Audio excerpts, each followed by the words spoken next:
Hola de nuevo a todos, soy yo de nuevo, Eric León Gatosairet. Bueno, creo que hay que darle un poquito de variedad de nuevo al canal.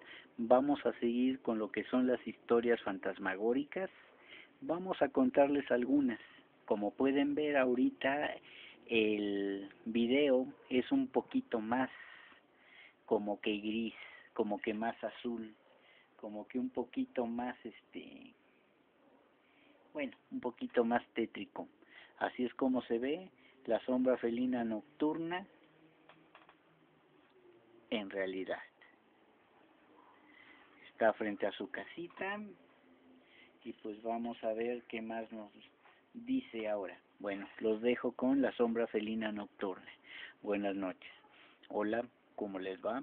Soy yo, la sombra felina nocturna. Y hoy pues vamos a grabarles todavía más cosas acerca de espantos, por no decirlo, y vamos a ver qué nos dice. Del compendio de leyendas vamos a ver esta pequeña historia llamada El clérigo y el alma y el ánima inconfesa. Allá por el año de 1649 ocurrió esta verídica historia transformada por los años en una macabra leyenda.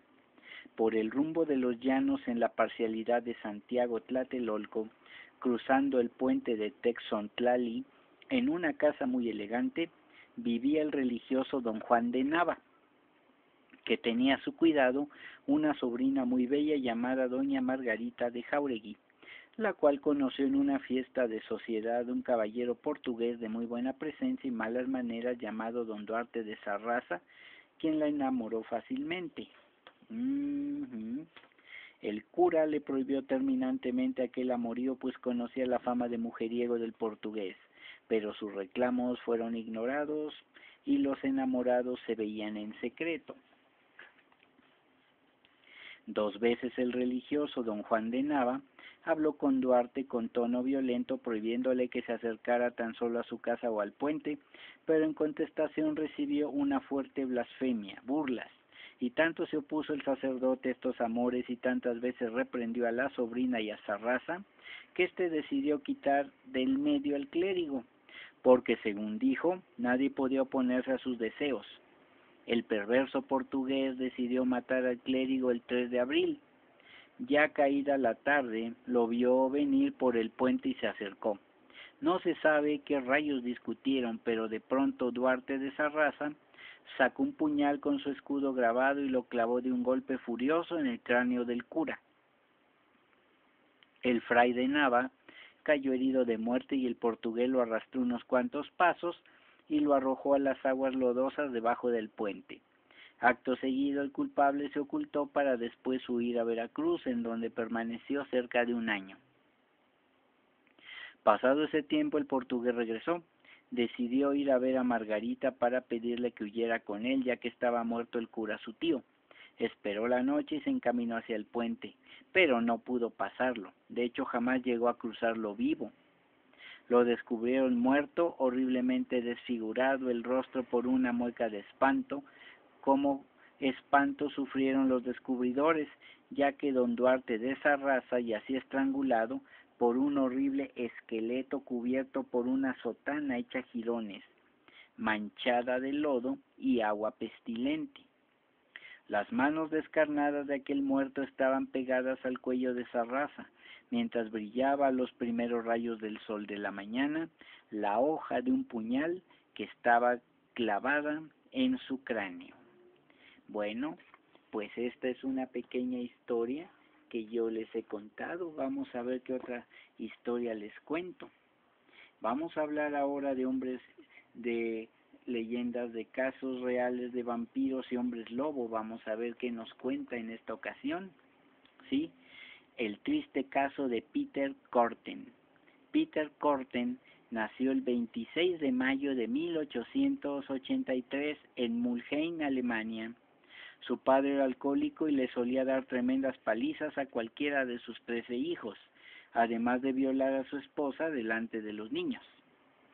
Su padre fue encarcelado por cometer incesto con su propia hija. El propio Peter comentaba: la familia entera sufría de su bebida, porque cuando estaba borracho mi padre era terrible. Yo, por ser el mayor, fui el que más sufrió. Como podéis imaginar, vivíamos en una terrible pobreza. Todo lo que ganábamos se iba en bebida. Todos vivíamos en una pequeña habitación y os podéis imaginar que eso afectó a mi sexualidad. En dicho ambiente, Peter se refugió trabajando con el perrero municipal, con el que descubrió el placer de matar a los perros que nadie quería recoger. Y fue a la temprana edad de 9 años cuando Peter cometió su primer crimen. Por partida doble, lanzó un compañerito de 5 años al agua para que se ahogara y repitió la operación con otro compañero de la misma edad que intentaba salvar al primero. Ya casi adulto, Peter fue encarcelado durante 2 años por diversos robos. Esto le provocó un resentimiento hacia la sociedad alemana y despertó sus pensamientos depravados de fantasías 3X. En la cárcel prefirió estar solo, ya que según contó después, esto le permitía tener paz y tranquilidad para usar la imaginación. Pensaba en mí mismo causando accidentes que afectaban a miles de personas, inventaba muchas fantasías como puentes explotando o agujeros que aparecían bajo los pilares de los puentes. Luego estuve imaginando que creaba yo un microbio o un bacilo que introducía en el agua potable para causar una gran tragedia. Me imaginaba utilizando orfanatos y escuelas para mi propósito, donde pudiera llevar a cabo mis asesinatos regalando onzas de chocolate con arsénico robado. Obtenía el mismo placer de estas visiones en el que otros pudieran obtener pensando en una mujer sin ropa. Con 17 años, Peter intentó violar y estrangular a una mujer en el bosque de Grafenberg, consiguiendo esta escapar llena de magulladuras. Estaba tan asustada que no dijo nada a la policía. En 1913, Peter ya era todo un especialista en el robo a tabernas. En una de las ocasiones mostró cierto interés a una perteneciente a Otto Klein. Subió a la planta superior donde encontró una niña de 10 años durmiendo. Peter la tomó del cuello con las 2 manos y la estranguló para luego abusar de ella. Peter Corten explicaría posteriormente con todo detalle cómo sentía una sensación similar a un orgasmo cuando veía salir la sangre al cortar el cuello con un cuchillo. Aquella noche, Peter Corten tuvo mucha suerte, pues dejó olvidado un cuchillo con las iniciales PK. Peter Klein, hermano del dueño de la taberna, quien había estado discutiendo con él aquella noche, por lo que todo parece indicar que había sido una venganza. Te haré algo que te vas a acordar toda la vida, fue lo último que le dijo antes de salir de la taberna. Posteriormente, Peter Klein fue declarado inocente del asesinato de su sobrina Christine al no poder hallarse pruebas concluyentes de su culpabilidad. Al día siguiente del asesinato, Peter Carten volvió a una taberna enfrente de la anterior para disfrutar con los comentarios de la gente. Poco después comenzó una serie de ataques con hacha y estrangulación en las calles de Düsseldorf. Después de aquello, Carten fue encarcelado por desertar del ejército. Fue liberado en 1921 y trató de crearse una nueva imagen.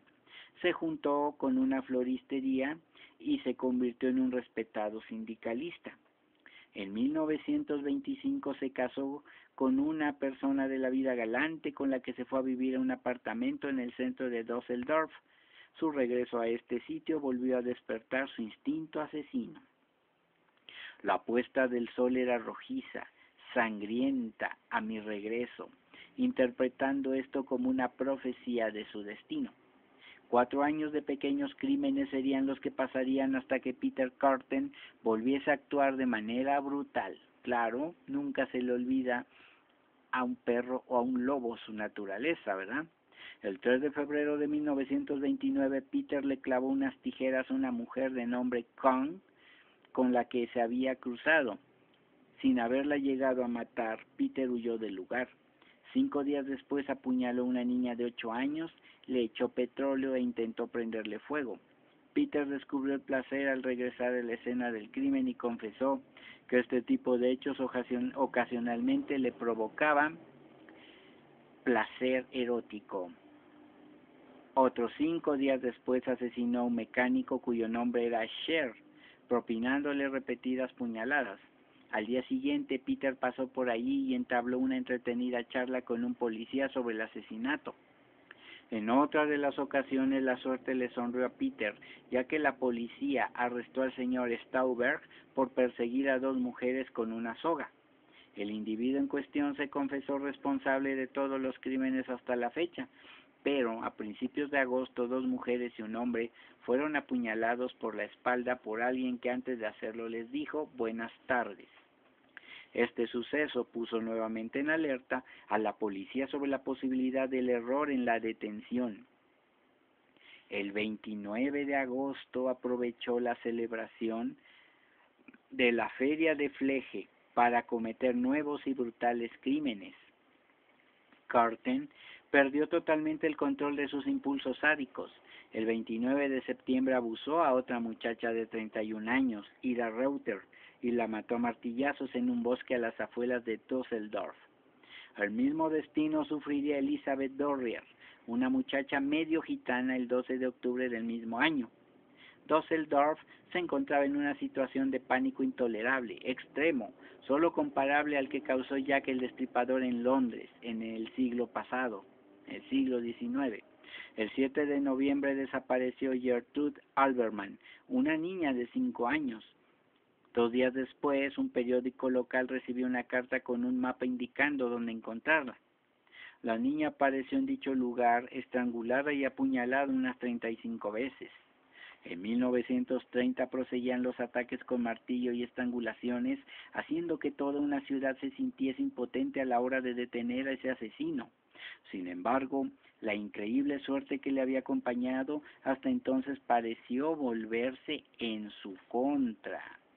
María Budlik, una criada sin empleo, se desplazaba de Colonia a Düsseldorf en busca de trabajo. Al llegar se encontró en la estación del tren con un hombre que le ofrecía guiarla hasta una residencia de mujeres. Tras aceptar la proposición, la mujer recordó los titulares de los periódicos declinando la ayuda del hombre, pero este seguía insistiendo mientras la mujer continuaba negándose, teniendo que intervenir un segundo hombre. El primer hombre se marchó y María se quedó con su salvador, que no fue otro que Peter Carten. Vaya, sí que tenía suerte el infeliz. Los dos se fueron en un tranvía a Worringerplatz y luego se adentraron bastante en los bosques de Grafenberg. Allí Carten tomó a María por el cuello y le preguntó si podía tenerla. Ella se escapó como pudo. Carten se encontraba tranquilo y seguro de que nadie le había visto llevarla a la estación. En contra de lo que pensaba Peter, María había recordado la calle, sobre todo por la placa indicadora. Al denunciarlo hasta ese momento, Peter solo podía ser acusado de la violación de María. Nada más lo relacionaba con los crímenes del vampiro. Sin embargo, este hecho delictivo era suficiente como para 15 años de cárcel. Una vez arrestado, Peter habló con un afamado psicólogo, el Dr. Carl Berg, que escribiría un libro sobre Peter titulado El sádico. Berg consiguió hacerse con la confianza de Peter, descubriendo que su memoria llegaba a tener una extraordinaria claridad a la hora de recordar cada uno de los detalles de sus crímenes. Era curioso que cuando se trataba de cosas que para Peter no tenían valor emocional, su memoria era muy mala. Fue el propio Peter Carten el que dio su lista de asesinatos, llegando a un total de 79, los cuales fue describiendo uno a uno minuciosamente. No perdió ni el más mínimo detalle, dio incluso hasta los cortes que hacía. Un número tan grande de crímenes no era creíble, así que se tomó su tiempo para ir detallando uno a uno al psicólogo cómo habían sucedido. El mismo Carten le dijo a Berg que entendía que no se los creyese todos a pie juntillas, porque cualquiera podía atribuirse crímenes leyendo en los periódicos los detalles. Finalmente, fue acusado de 9 asesinatos consumados y 7 intentos de asesinato. El espectáculo. El juicio comenzó el 13 de abril de 1931 y se convirtió en un espectáculo.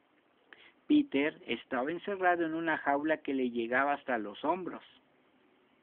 Detrás de él se colocaron calaveras de sus víctimas, partes de cuerpos mostrando los daños causados y numerosos objetos utilizados, cuchillas, cuchillos, cuerdas, tijeras, martillos, etcétera. La gente quedó sorprendida al encontrarse con un monstruo, vestido como un hombre de negocios, con buena voz y buen aspecto. Inicialmente se declaró inocente, pero tras 2 meses de juicio volvió a su confesión original. Los mejores doctores de Alemania testificaron que Peter había sido perfectamente consciente de todos sus crímenes y que su motivo no era otro que vengarse de la sociedad. A la pregunta de si tenía conciencia, Peter respondió: no tengo. Nunca sentí arrepentimiento en mi alma. Nunca pensé que lo que hice estaba mal aunque la sociedad lo condenara.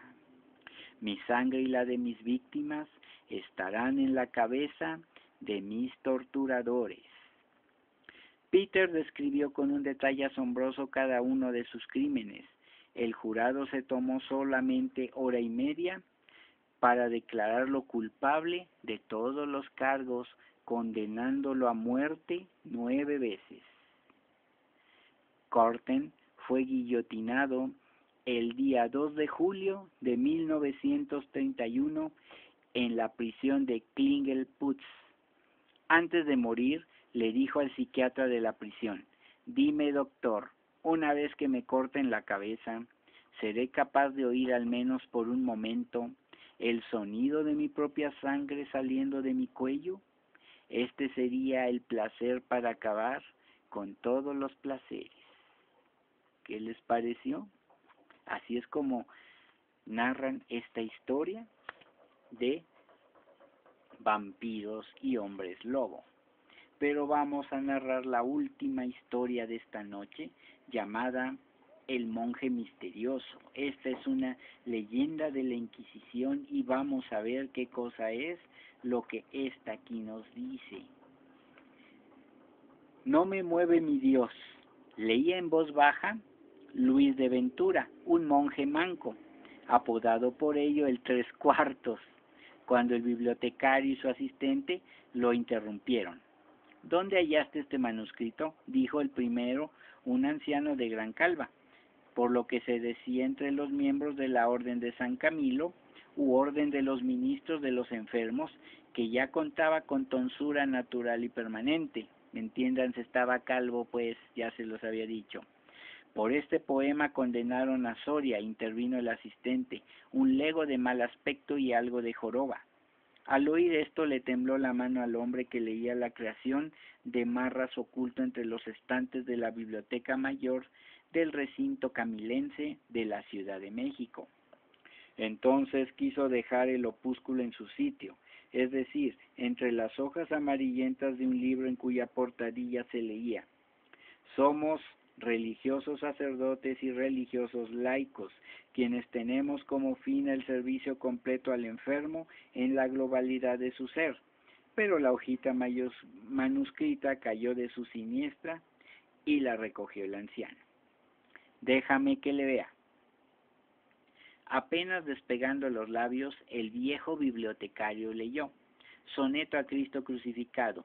No me mueve mi Dios para quererte el cielo que me tienes prometido, ni me mueve el infierno tan temido para dejar por eso de ofenderte. Tú me mueves, Señor, muéveme el verte, clavado en una cruz y escarnecido. Muéveme ver tu cuerpo tan herido, muévenme tus afrentas y tu muerte.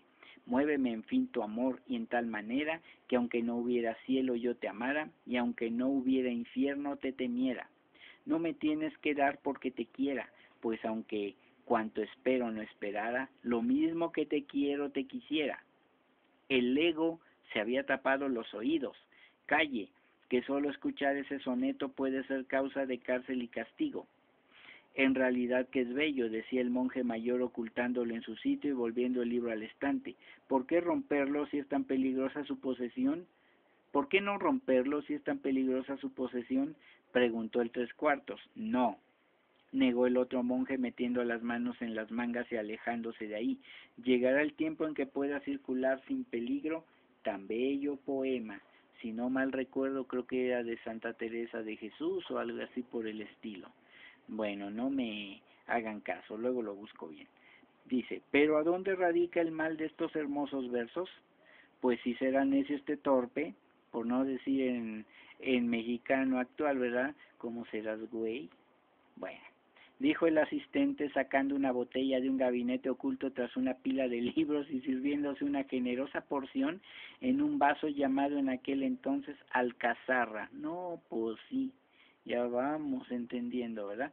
¿Lo has hurtado? Preguntó el joven fraile Luis de Ventura. El aludido rió entre dientes. Es vino consagrado. ¿Qué mal puede traerme, patán? Pero ahora escucha. La Iglesia consigue la conversión prometiendo el premio del cielo o el castigo del infierno. ¿Pero qué viene a decirnos el autor de este poemita a nosotros? Mejor dicho, a los indios y a todas las culturas todavía paganas. Apuró un buen trago y golpeó con el vaso casi vacío el pecho de su interlocutor. Pues ni más ni menos que a Dios se le puede amar gratuitamente sin pedirle nada a cambio. En efecto, dijo el bibliotecario, sentado ante una mesita ubicada entre columnas de libros, en que copiaba un texto sagrado. Y la gratuidad de la gracia es una herejía en nuestros tiempos. Por ello la Santa Inquisición persigue el poema. ¿Y por qué no al autor? ¿Por qué solo al lector? Pedazo de alcornoque, ya saben, volviendo al mexicano, no sea usted pensante. El laico terminó de vaciar la alcazarra, pues por el simple hecho de que nadie sabe a ciencia cierta quién rayos lo escribió. Así es, el anciano metía su pluma en el frasco de tinta, aunque se le ha tributado por el estilo y otros conceptos a Juan de Ávila. Me equivoqué, ya ven, no importa.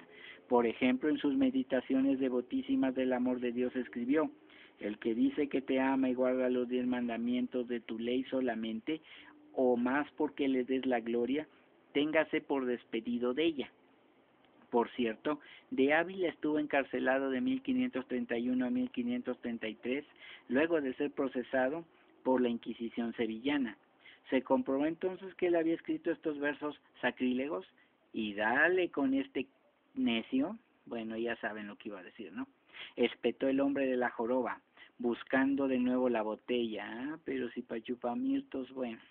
En realidad, como era un excelente predicador, un grupo de clérigos envidiosos le levantó falsos, no sé bien sobre qué. También se le atribuyó el poema a Santa Teresa de Jesús y hasta a Lope de Vega, pero aún nada se tiene de claro. Y ya no me preguntes más, muchacho, el ego pareció tranquilizarse luego del segundo vaso de vino. Parece de Paquita la del barrio, pero en fin. Soria se había reído de lo sagrado y por eso sufrió la tortura, la arrancada de ojos y el tiro de gracia con mosquete, ¿eh? El hombre había acompañado sus palabras con ilustrativos gestos y movimientos de manos. En ese momento el capellán de guardia gritó desde la puerta falsa que daba a la calle de la Buena Muerte, calle que después se llamó la Quinta de San Jerónimo. Más corazón en esas manos, hermanos. Con lo cual avisaba que había un moribundo que asistir. Era costumbre en la época que todo aquel que estuviera en las puertas de la muerte llamara con preferencia a los camilenses para asistirlos en sus últimos instantes de vida, de ahí el nombre de la calle por la que acostumbraban salir los monjes de la orden. Era Buena Muerte, pues. Era el turno del 3/4 de servir, así que fue de inmediato a sus labores.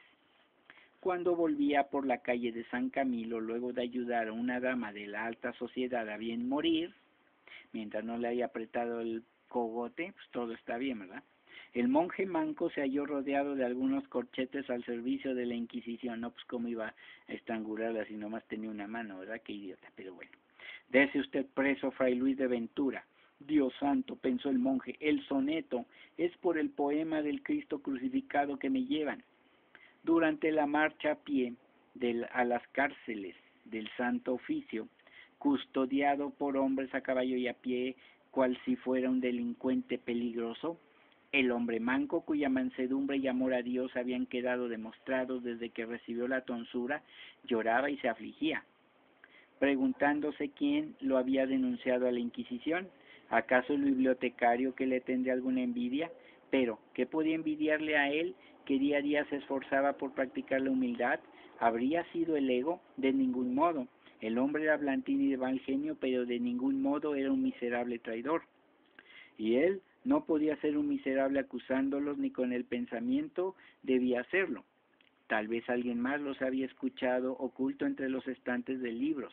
En ese momento su terror aumentó. En este caso también el viejo y el ego serían conducidos a prisión.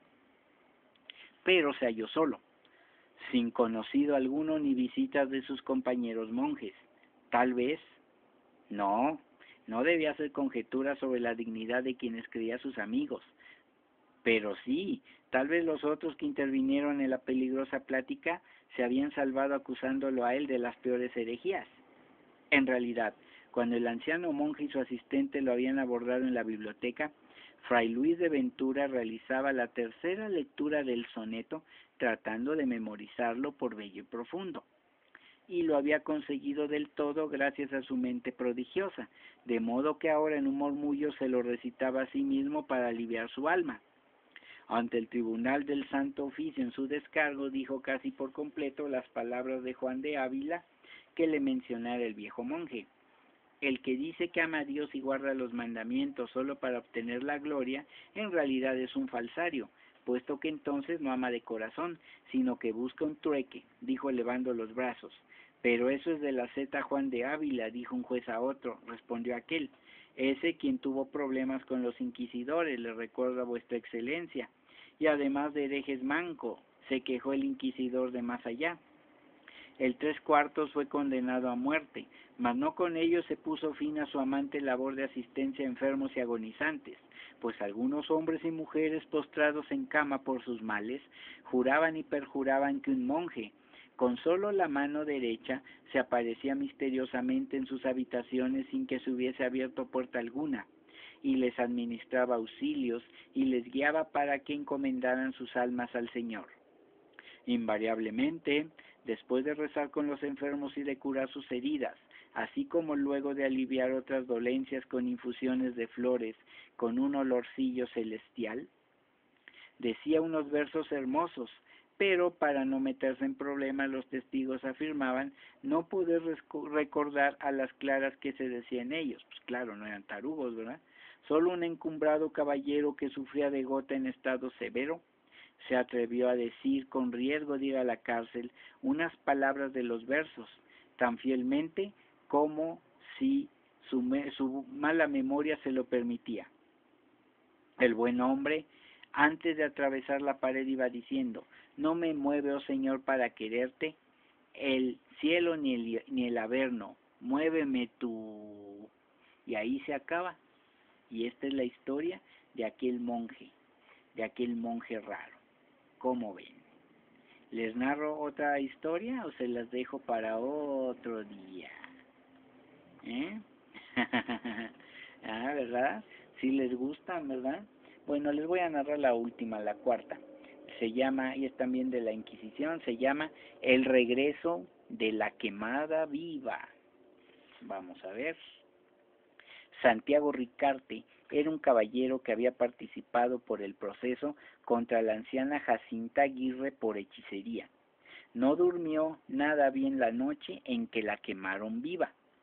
El hombre había acudido a la Inquisición luego de descubrir desde el piso más alto de su casa que la anciana arrastraba pesados fardos por los corredores de su vivienda, los cuales introducía en el sótano. Días después el olor de carne descompuesta invadió el ambiente. Esto, aunado a los extraños visitantes que tenía la mujer a deshoras, los cuales llegaban en carruajes que tenían las ventanas cubiertas por cortinajes negros, decidió a don Santiago denunciar a su vecina ante las autoridades del Santo Oficio. Sí, ojalá se pudiera hacer esto a veces con algunos vecinos latosos. No he podido yo poderle narrar nada porque el viernes en la noche unos infelices se pusieron a hacer fiesta enfrente y ya saben que a YouTube no le gusta que se oiga música porque te veta el video, y ayer sábado menos, los de acá enfrente. Si no contentos con los del viernes, los infelices de enfrente hicieron su desastre. En fin, bueno, eso es otra cosa. Se descubrió en efecto que la mujer escondía cadáveres en el subterráneo de su casa. Estos eran de niños que habían desaparecido en días previos de sus casas en los barrios más pobres de la ciudad.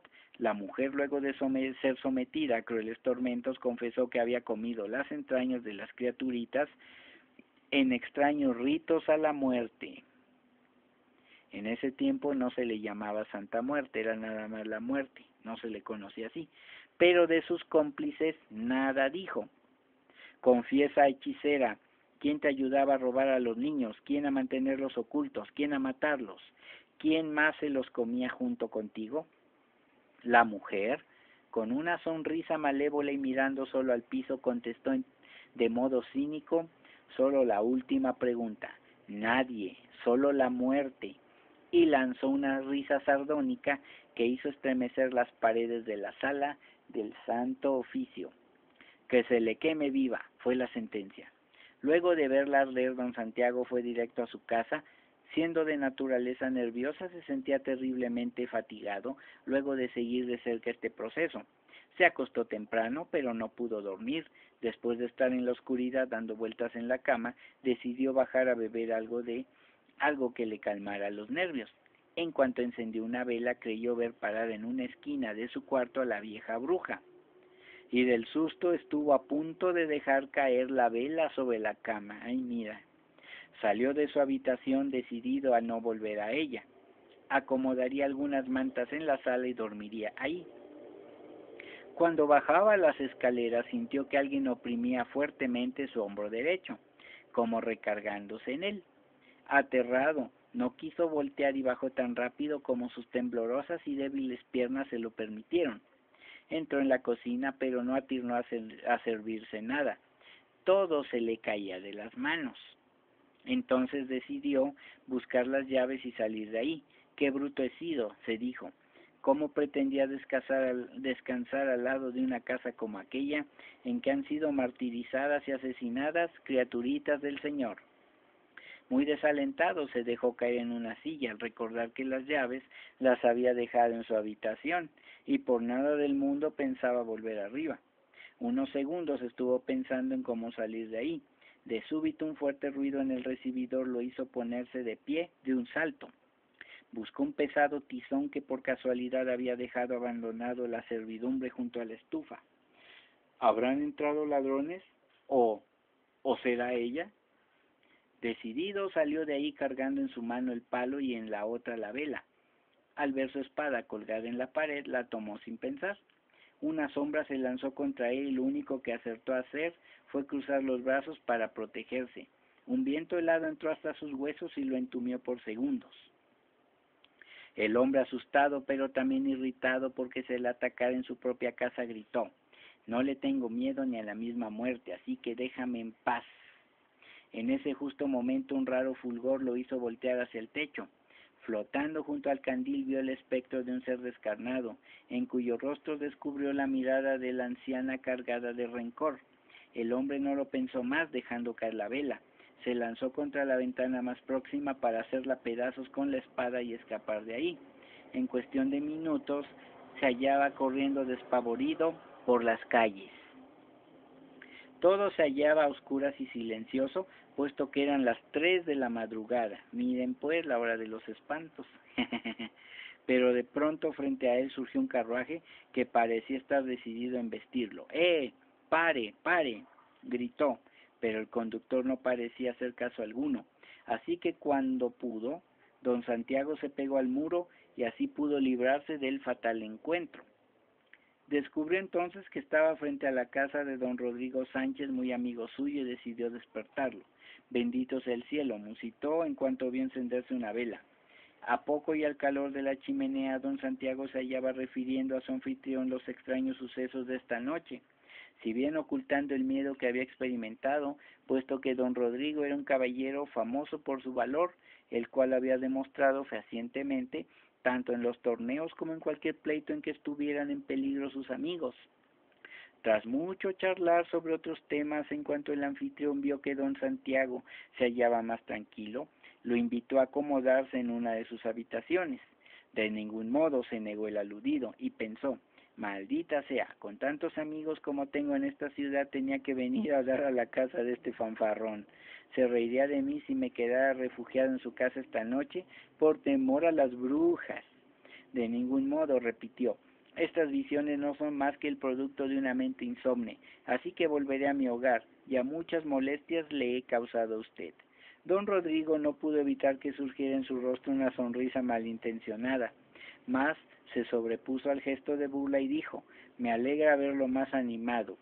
Y debe haber pensado, ay, qué cobarde, ay, sí, cómo no, sí te creo. Así es, ya me siento mucho mejor. Al menos permítame que le preste algo de ropa de calle. Creo que no tarda en amanecer y no me gustaría que le vieran así. Usted sabe, en paños menores. Entre paréntesis, en calzones, pues. Se cierra el paréntesis. Oh, sí, claro, eso sí lo aceptaré. Se lo agradezco y mucho. Ya a punto de salir, su amigo lo retuvo. Recuerde llevarse su espada, mi buen amigo. Atolondrado, don Santiago volvió unos pasos para tomar su arma. Es cierto, la olvidaba. Es una reliquia, usted sabe. Me la obsequió mi abuelo, que siempre fue un valiente. Mató con ella no sé cuántos centenares de indios decididos a todo en la toma de Tenochtitlán. Ah, ahora está exagerando, ¿eh? Parecía decir la sonrisita en la cara de su amigote. Así que don Santiago decidió salir de ahí cuanto antes. Pero ya con un pie en la calle, todavía se dio tiempo para voltear y decir, un Ricarte no le tiene miedo ni a la misma muerte, y ajustando la espada en el cinturón, salió dando zancadas. No bien había salido don Rodrigo de nuevo ante la chimenea para terminar de beber su vaso de vino, cuando escuchó el raudo paso de un carruaje y un grito aterrador que expresaba el dolor de la muerte. Abrió tan rápido como pudo la puerta y vio un carruaje negro alejarse hacia la izquierda, pero no descubrió tendido sobre la calle a su amigo como temía, sino solo su espada. De nuevo escuchó los gritos aterradores y al voltear de nuevo hacia su siniestra, o sea, hacia la izquierda, para que entiendan, vio que el carruaje se elevaba con sus ruedas ya de fuego y que sobre él su amigo iba pidiendo ayuda, mientras sentadas a su lado iba la anciana que había sido quemada y una osamenta, la cual batía su mandíbula como si se riera. ¿Cómo lo ven? Ay, ay, ay, estas leyendas son tan divertidas en ocasiones. Pues bien, les recuerdo que seguiré subiendo de vez en cuando estas historias y a ver si ya continúo con lo que es la llamada saga. Ya les dije que esa palabrita está muy de moda y se me hace muy mamila, pero pues así le dicen, ¿no? Sobre lo que son los enigmas del ocultismo. Muy bien, mis estimados felinos nocturnos, espero que hayan gozado de estas pequeñas historias. Yo, la sombra felina nocturna,